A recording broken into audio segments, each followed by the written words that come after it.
Hey y'all, I am so excited to give you a really quick little tutorial on Google Classroom to help you get started. I'm going to show you a couple of things: how to create a class, how to post an assignment or an announcement, and I'm going to show you where you can find those assignments once students turn them in.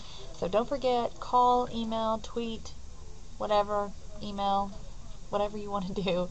I'm always here to help you guys out if you need any assistance, not just with Classroom, but with any technology questions that you have. So I'm really excited.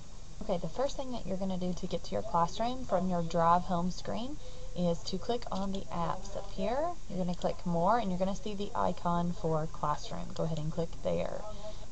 Okay, when you guys first get to Classroom, and the URL is classroom.google.com.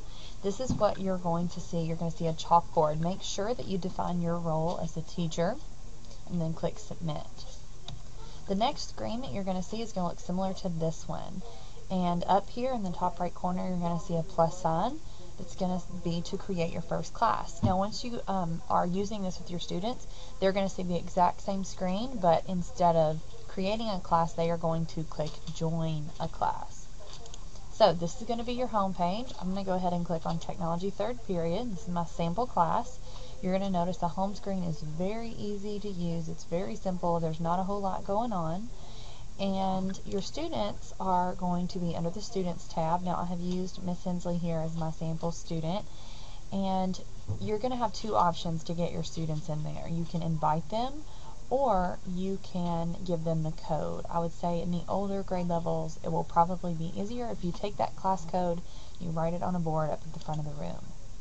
You can also disable that code whenever you've gotten all your students in there.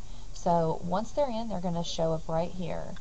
You have the option as the teacher of the course to remove a student, to email the student, or to mute them. So if they're posting in the class and you're tired of hearing them, you can mute them right here from the screen.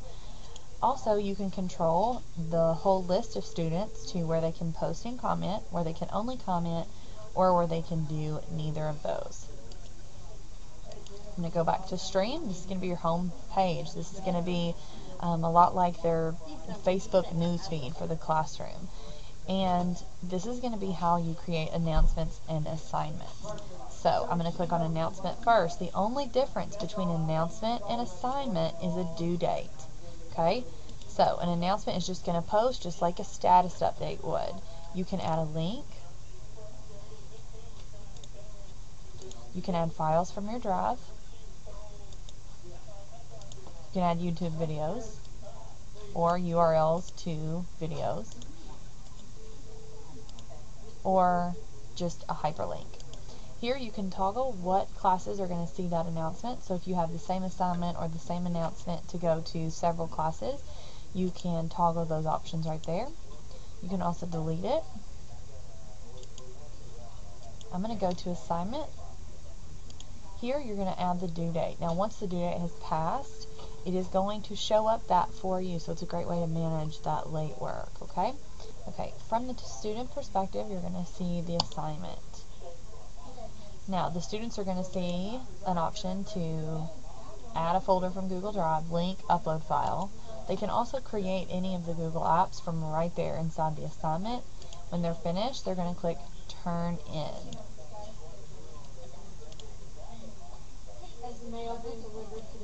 Now, it's going to show up for the student, done. They can also click Unsubmit, and they have the option to add a private comment to their teacher. From the teacher perspective, it's going to show up here in a list, whether the student is done or not done. As you can see, Miss Hensley here is done, and it has the instructions that I gave her. This particular assignment doesn't have any added comments or added attachments, and I can also type in her grade here.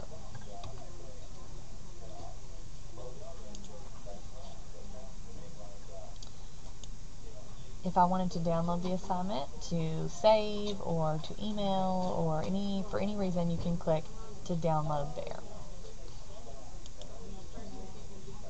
Now, I'm going to show you over here in your Drive homepage. When you created your first class, you're going to notice that your Drive now has a folder that says Classroom. This is one of my favorite features of Classroom. is it doesn't make you do any extra work when you create those assignments. I'm going to go ahead and click on Technology Third Period. You're going to notice that I have the assignment right here that Ms. Hensley turned in. Okay, so, and this is all automatic. I did not do any of this. Classroom auto-synced whenever I did that work over from the classroom page.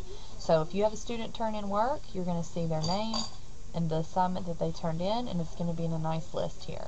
I always use this image to show the workflow of Google Drive. So we start off here. This is the teacher side, this is the student side, and a teacher is going to create an assignment. The teacher owns that document. When she posts that assignment, she then passes it out to the student. The student then has editing rights and can make changes and to complete that assignment. When they click that blue turn in button, it then goes back to the teacher. When the student turns it in and they go from 2 to 3 down here, they no longer have access to edit that document unless they click unsubmit. Okay? Then the teacher grades the assignment and then passes it back out to the student to where the student can then make changes, or resubmit, or whatever the teacher is asking them to do. Okay guys, that wraps it up. This is a quick little tutorial to hopefully get you started. If you have any questions at all, email me, call me, and I'll be happy to come out and work with you. Happy classroom!